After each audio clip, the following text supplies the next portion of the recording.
Welcome to problem solving with rational numbers. This is going to be very similar to when we did it in the previous unit.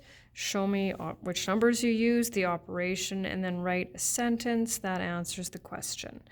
Olivia has 2¼ cups of juice. She pours 3/4 of a cup of juice into each glass. How many glasses can Olivia fill?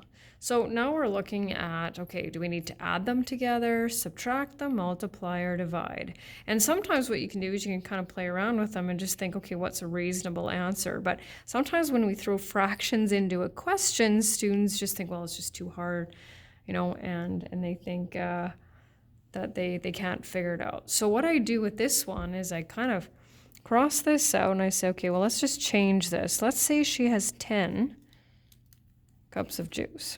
Okay, so we're just going to change the numbers, not the situation. Okay, so she has 10 cups of juice and she pours 2 cups of juice into each glass.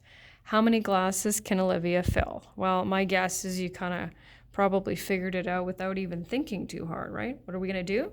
We'll take 10 and divide it by 2. That will give us, right, the answer of 5 glasses. Okay, well, now we have to go back to the actual question because we can't make up our own, but now we know what operation to use.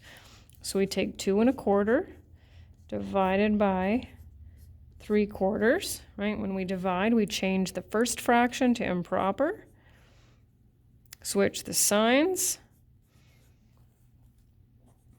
write the reciprocal, multiply numerators, multiply denominators, and there we go. So now we have our answer. So now we can write Olivia can fill 3 glasses.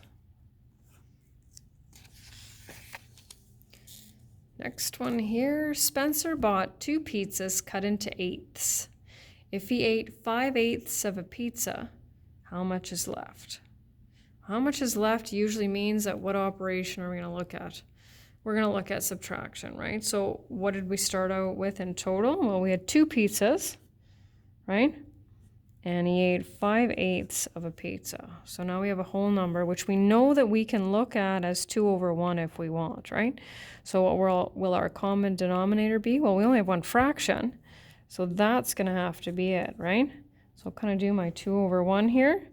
Multiply it by 8/8, right? And we'll get 16/8, which is 11/8.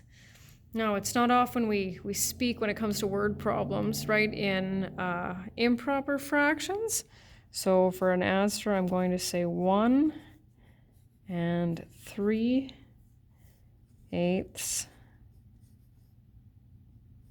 That looks funny. Pizzas are left.